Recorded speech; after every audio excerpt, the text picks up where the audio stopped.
दुश्मन को प्यार दोगे तो गला ही काटेगा। दुश्मन को दुश्मन मानकर व्यवहार करोगे तो कभी हारोगे नहीं। रोना चाहिए एकांत में। बिन रोए किन पाइयां प्रेम प्यारा मीत। हे नाथ आप ही हमें सामर्थ्य दो कि हमारे अंदर कोई विकार न रहे, जबकि वो मेरा विषय नहीं है, वो इंद्रियों का विषय है। अगर समझ पा रहे हो अध्यात्म है ये। हम जब काम को अपना विषय मान लेते तब हम परास्त हो जाते हैं। अपने पति को छोड़कर किसी और पुरुष की तरफ काम भाव दृष्टि रखना घोर पाप। एक पत्नी व्रत रखने वाला या एक पतिव्रत रखने वाला काम विजयी ही होगा, पक्का होगा, क्योंकि उसमें सुख नहीं, एक दिन उसको वैराग्य हो जाएगा। लेकिन बेविचार करने वाला, मलिन अंतःकरण वाला, चाहे बूढ़ा हो जाए, मर जाए, तो भी वासनाएं नहीं नष्ट होती। इस बात को समझो। राधा वल्लभ श्री हरिवंश। महाराज जी, प्रिया प्रीतम से मिलन के मार्ग पर चलते हुए साधक के जीवन में काम रूपी विकार का क्या स्वरूप रहता है? बहुत जोर का होता है, बहुत जोर का होता है, क्योंकि टक्कर का योद्धा एक ही है। ये प्रेमी को गिराने के लिए एक ही जो योद्धा समर्थ है, दूसरा नहीं समर्थ है। जैसे क्रोध और लोभ है, ये इसी की उपज है, काम की। कामः संजायते क्रोधा, और काम की पूर्ति में लोभ, और काम की पूर्ति में बाधा में क्रोध। लोभ और क्रोध इसी की उपज है, काम की। सबसे बड़ा सुभट योद्धा काम ही है, ज्ञानियों के लिए भी और प्रेमियों के लिए भी। ये ज्ञानियों को नित्य बैरी है, नित्य दुश्मन है, कभी ना घाने वाला, महापापी, महापापना, ये महान पाप कराने वाला, महासनो, चाहे जितना भोग लो कभी तृप्त नहीं होने वाला।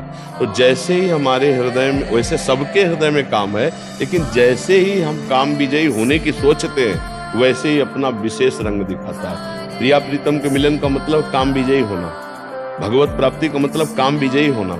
जो ही हम इस पर शासन करना चाहते हैं, कि जैसे हम किसी दुश्मन के अंडर में है तो निश्चिंत है, और जब हम भागने की कोशिश करेंगे तब वो हमारे हाथ पैर तोड़ेगा, तब वो हमको बंदी बनाएगा। ऐसे ही जब हम सोचते हैं अब हम भगवत प्राप्ति करेंगे, अब ये गंदा विचार हमारे अंदर में इतना होगा जो पहले कभी नहीं हुआ। अब इसको रोकने के लिए ही ये सत्संग है, नाम जप है, भगवान से प्रार्थना है। रोना चाहिए एकांत में। बिन रोए किन पाइयां प्रेम प्यारा मीत। हे नाथ आप ही हमें सामर्थ्य दो कि हमारे अंदर कोई विकार न रहे। तो वही करो सदा तिनके रखवारी, जिम बालक राखे महतारी। वही भगवान माँ की तरह बचाते हुए, प्यार करते हुए आगे बढ़ाते हैं। तो कहा है बहुत बड़ा शत्रु, ये सबसे बड़ा शत्रु है, चाहे कोई भी हो।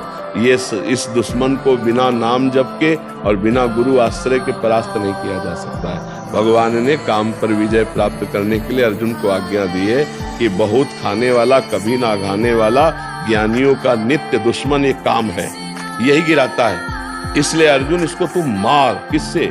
विवेक रूपी तलवार से, ज्ञान रूपी तलवार से मार। ये कितना भोगोगे, कहां तक भोगोगे? कभी तृप्ति हुई है क्या किसी की? इसका मतलब है त्यागाच्छांतिरनंतरम, ना कि भोगाच्छांतिरनंतरम। भोग से तो और अग्नि बढ़ेगी, और काम बढ़ेगा, और वासना बढ़ेगी। तो धर्म पूर्वक जब काम को सेवन किया जाता है तो उससे वैराग्य आता है। जैसे गृहस्थी है धर्म पूर्वक, शास्त्र मर्यादा, और विरक्ति है तो आजीवन ब्रह्मचर्य, तब इस पर विजय प्राप्त किया जा सकता है। तो काम तो प्रेम और ज्ञान दोनों में बाधा पहुंचाएगा। जहां आप कमर कसोगे, बाधा तो सबको पहुंचा रहा है, लेकिन वो समझ नहीं पा रहे। पर जब ज्ञान और प्रेम की तरफ बढ़ोगे, तब वो तुम्हारी टांग खींचेगा संसार की तरफ, तब तुम्हें भ्रष्ट करने की कोशिश करेगा। जो तुम भोगना चाहते हो उससे अधिक आपको सुविधा दे देगा वो। माया है ना, आप भोगो, कोई परेशानी नहीं। और अगर आप भोगों को स्वीकार कर लिए तो प्रिया प्रीतम से मिलन की इच्छा ही नहीं रह जाएगी, योग्यता नष्ट हो जाएगी। भोगेश्वरी प्रसक्तानाम तयापहृत चेतसाम व्यवसायत्मिका बुद्धि समाधोन विधीयते। जिसका चित्त भोग और ऐश्वर्य ने अपहृत कर लिया है, मुझे भगवत प्राप्ति कर ली, वो ऐसा सोच ही नहीं सकता है। वो वही सोच सकता है जो भोगों का त्याग कर रहा है, और जिसके हृदय में भगवान की कृपा से ये बात आ गई कि मानव जीवन की दिव्यता भगवत साक्षात्कार करना। अब इन भोगों में फंस करके मैं अपने जीवन को नष्ट नहीं करूंगा। तो गृहस्थ होते हुए, हर कर्तव्य करते हुए धर्म से चलता है, भगवान का नाम जप करता है। और देखो एक खास बात यह कि जितने भी विकार हैं, ये तभी हमको परास्त करते जब इनको बहुत प्यार देते हैं। दुश्मन को प्यार दोगे तो गला ही काटेगा। दुश्मन को दुश्मन मानकर व्यवहार करोगे तो कभी हारोगे नहीं। क्योंकि धोखा नहीं हो पाएगा।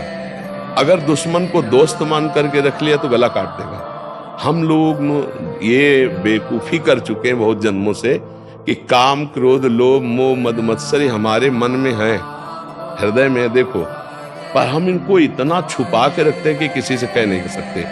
हमारे अंदर जो ये हमारा नाश कर रहे हैं, बोलो हम इनके खिलाफ हैं या अनुकूल हैं, अंदर से देखना। अगर सभा में खड़े होके पूछा जाए आपके अंदर काम है, तो आप पूरा झूठ बोल देंगे, नहीं जी। आपके अंदर अहंकार है, नहीं जी मेरे अंदर अहंकार कहाँ है। अर्थात आप दुश्मनों को छुपा रहे हैं ना, अपने हृदय के दुश्मनों को आप छुपा रहे हैं बड़ी सेफ्टी से। हर आदमी छुपाता है, और अगर दुश्मनों को चौड़े में खड़ा करके इनको दुश्मन बना दो और फिर इनकी खिलाफत करो, तो खास बात यह कि तुम्हें इसलिए परास्त नहीं कर सकते क्योंकि तुम्हारे दस्तखत के बिना इनमें कोई पावर नहीं। जैसे मन नेत्रेंद्रिय के साथ हुआ, मुझे रूप देखना है, मुझे नहीं देखना। आंख खुली, भला दिखा दे, नहीं देखना। जब हम स्वीकृति दे देंगे, अच्छा देख लो, तो ऐसे नेत्र घूम जाएंगे, हम देख लेंगे। नेत्रेंद्रिय मन के साथ नहीं रूप देख सकती जब तक हम नहीं चाहेंगे। श्रवणेंद्रिय मन के साथ तब तक शब्द नहीं सुन सकती जब तक हम नहीं चाहेंगे। ऐसे हर इंद्रिय तब तक भोग नहीं भोग सकती जब तक हम नहीं चाहेंगे।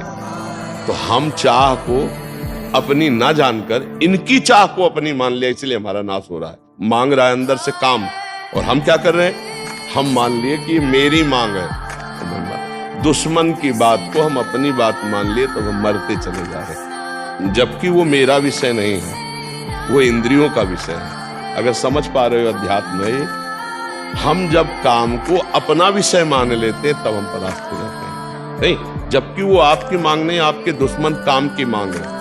यही ना समझ होने के कारण हम कहते हैं कि हमें ज्ञान तो है कि मैं गलत कर रहा हूं, पर मैं रोक नहीं पाता हूं। इसलिए नहीं रोक पाते हो कि आपने जो गलत आपको सलाह दे रहा था, उसकी सलाह को आपने अपनी मांग मान ली, इसलिए आप गलत कर रहे हैं। तो अब ये काम को रोकने के लिए आपके अंदर विवेक चाहिए और धर्म चाहिए। ये दो चीजें।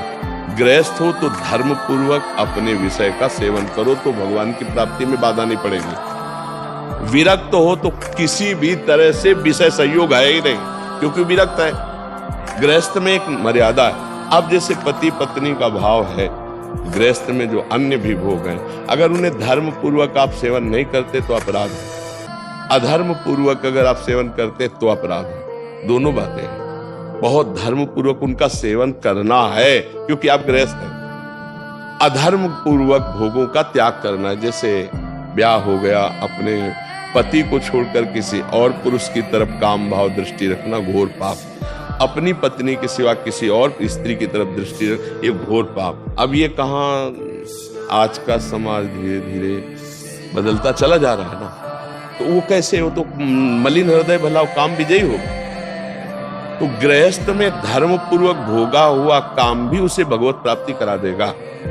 विरक्त में किसी भी तरह से काम का सेवन ना करते हुए वो सच्चिदानंद भगवान को प्राप्त होता है। अभी आप देख लीजिए, काम पर विजय प्राप्त करने के लिए दो ही उपाय है।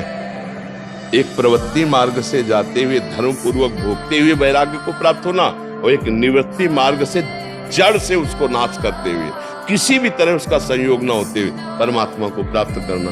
तो जैसे आप लोग गृहस्थ हैं, तो आप लोग एक सीमा में रहे, नाम जप करते हुए अपनी मर्यादा में रहे, तो धर्म पूर्वक गृहस्थी में चलते हुए भगवान की प्राप्ति हो जाए। ये विश्वास कर लीजिए। और अगर मनमानी आचरण हुए तो फिर प्रिया प्रीतम और भक्ति इनकी बात दूर जाने दो, मनुष्यता नहीं रह जाएगी, मनुष्यता नहीं रह जाएगी। देखो, पूर्व से ही गलती ना हो, हम इसीलिए इसका विरोध करते हैं। जो आजकल मित्रता का नाटक खेला जाता है ना, एक बॉयफ्रेंड गर्लफ्रेंड ब्रेकअप, तो ये नौटंकी नाटक विदेशों में होता होगा, हमारे भारत की मर्यादा नहीं है, ये पवित्र कार्य नहीं है।